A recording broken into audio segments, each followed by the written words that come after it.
So, hi there. And for this Extraordinary People interview, we have the amazing Angus, a young entrepreneur from Darwin, Australia, and his mum, Jo. Angus has been a supporter of Made by Dyslexia since we started back in 2017 when he was just 7.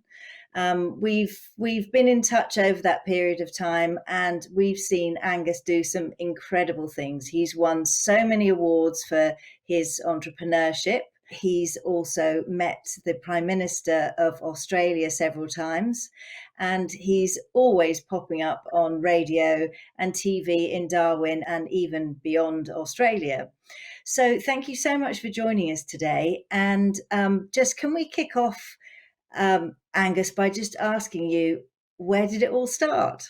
Well, it started one day when I was watching TV and there was starving and homeless people on TV and I wanted to get some money to help them. So I asked Mum could I have a lemonade stand, but she said no. So I said could we have a candy store, and she said yes. So I went to my first market and I made $20 profit and I gave it all to that charity I saw on TV that day. Oh, that's fantastic. And I can see your amazing logo in the background of Croc Candy. And it was fantastic when not long after we'd started or launched, actually, you sent us some fantastic lollipops with our logos on there. So, Jo, when did you first realize that he was going to be an award-winning entrepreneur? I didn't realise that he was on this entrepreneurial journey from the beginning. It really started with a bit of a struggle, and him wanting to, we were wanting to help him with learning because he was having a little trouble at school. And we just, on the school holidays, decided we were going to get some puppets out and have a bit of a game to help him to learn some new ways to do maths and to write things down. So the puppets were playing this game with Angus about having a market stall, and that's where it all started. And then I just realised and saw how much he really enjoyed it and how it was giving him confidence and it was really helping him. So when he actually wanted to go and do it for real, it all started to come to light, and then he just really came to life, and it all went from there. So it was very, very wonderful to watch, and I just, of course, had to keep supporting the little journey, and we really didn't know where it was going to lead. So it's very exciting to see what's happened. A huge percentage of successful entrepreneurs are dyslexic. In fact, I think it's 60% of self-made millionaires are dyslexic. So the strengths that we have as dyslexics do match very well with being an entrepreneur. But what is it, Angus, that you love about it most? What I love about being an entrepreneur is that I can help charities what need money to help people, and it's been my passion for a couple of years since I started my business.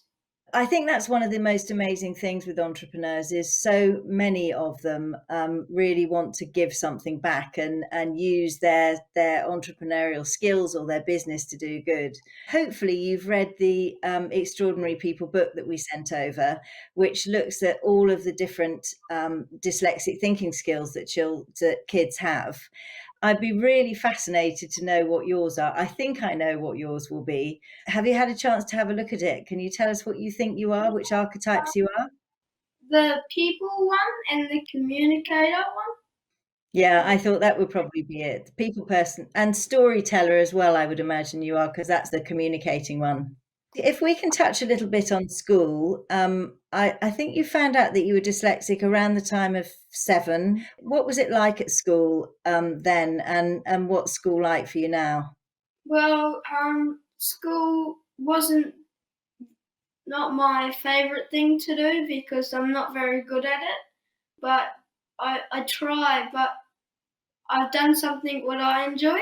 So, Jo, what do you think about school and Angus's school, and what more could they be doing to support him? Because, like lots of dyslexics, he obviously doesn't really enjoy school and he's struggling.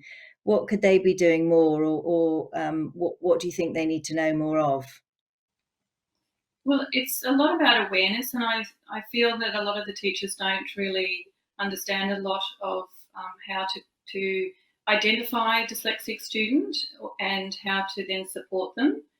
Even when we went to a parent-teacher interview, they didn't know anything about dyslexia. So it's wonderful the work that you're doing and what Angus can do to help in this area to create more awareness and training. What advice would you give to children, other children who are struggling at school with dyslexia? What would you like them to know about your journey? Well, I want to tell them that just keep going at school and don't give up. But you can also, out of school, you can learn to do other things what you enjoy. And I Yeah. think that I've learned to have a business, and I'm an entrepreneur now.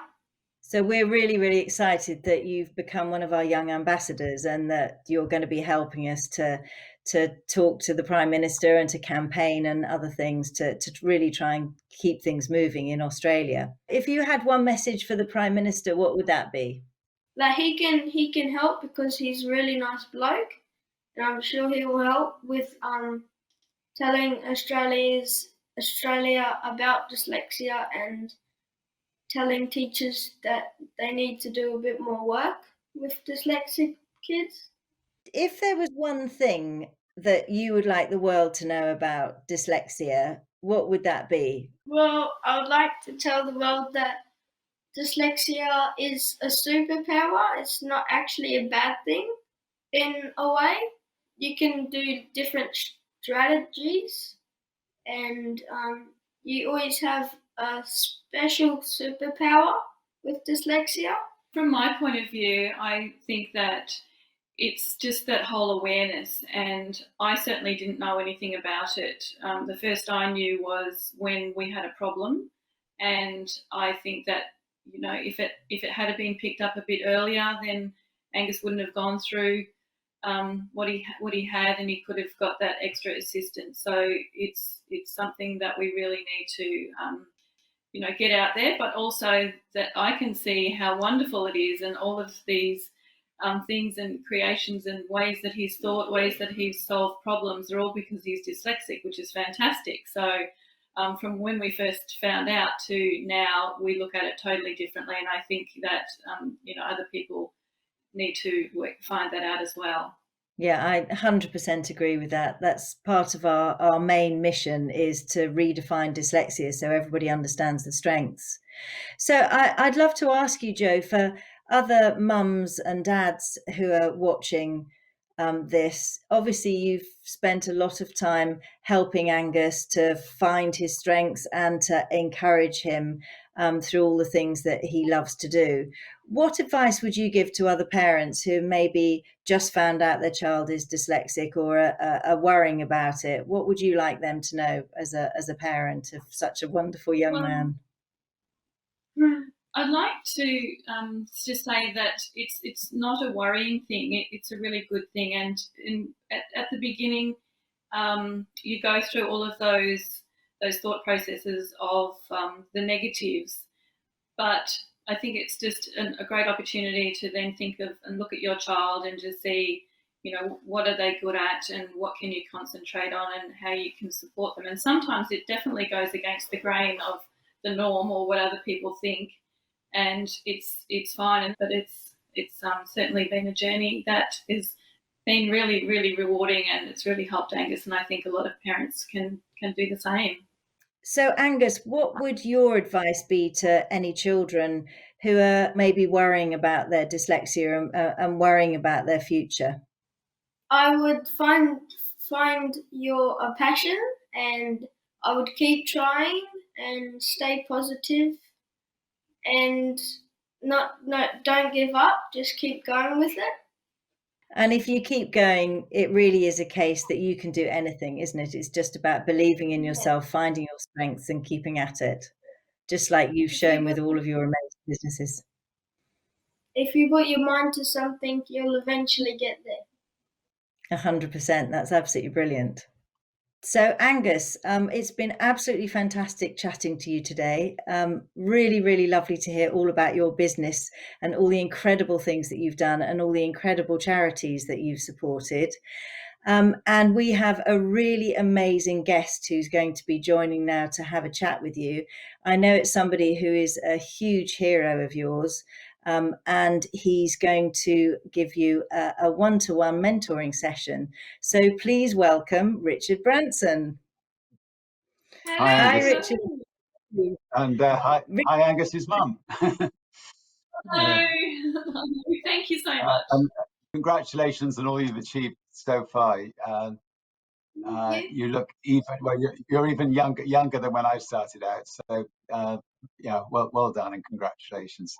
Thank you. So can I, if you've got any questions, I'd be happy to try to answer them and see if I could be of any help. I have lots of business ideas. How do you choose a good one? Well, it's a good question. I think the first thing to realize is that a business is simply making other people's lives better. So you need to decide with whatever business idea you have, will it make other people's lives better? Will it solve a problem for them?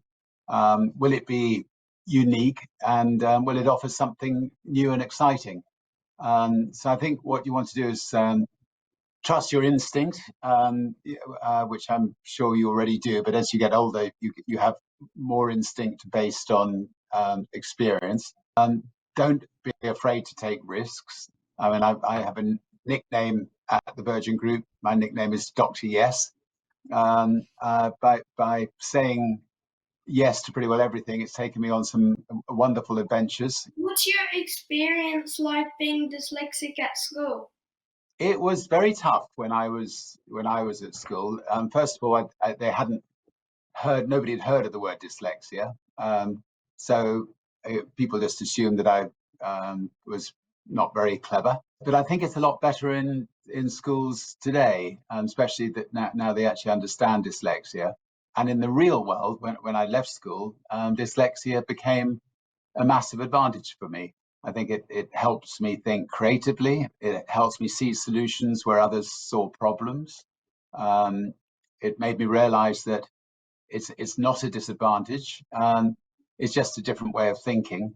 And so, I'm lucky enough to see dyslexia as my superpower. And you've already discovered that yourself. Tell me a little bit about your business, and then I can see if I can help on that.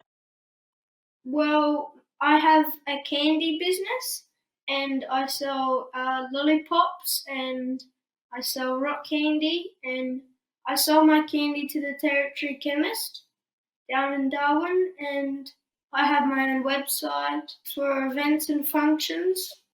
I heard you like ties. You look actually very smart in a tie, but you look good without it as well.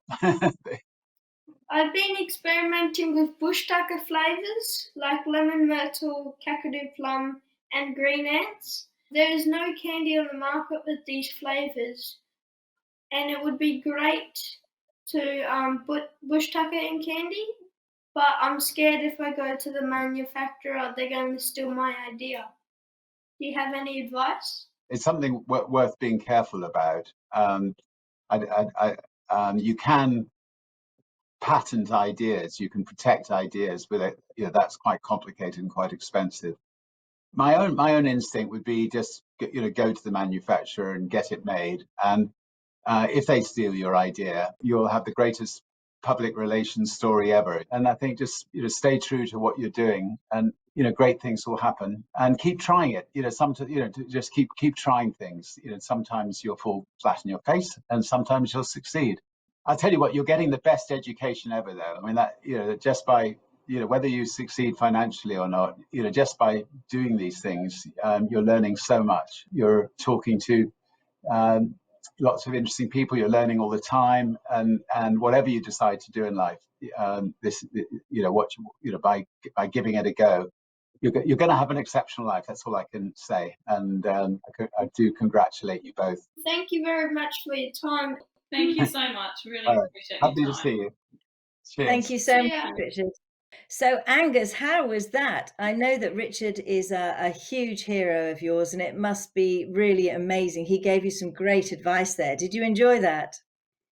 Yeah, it was really exciting, and I'm really happy.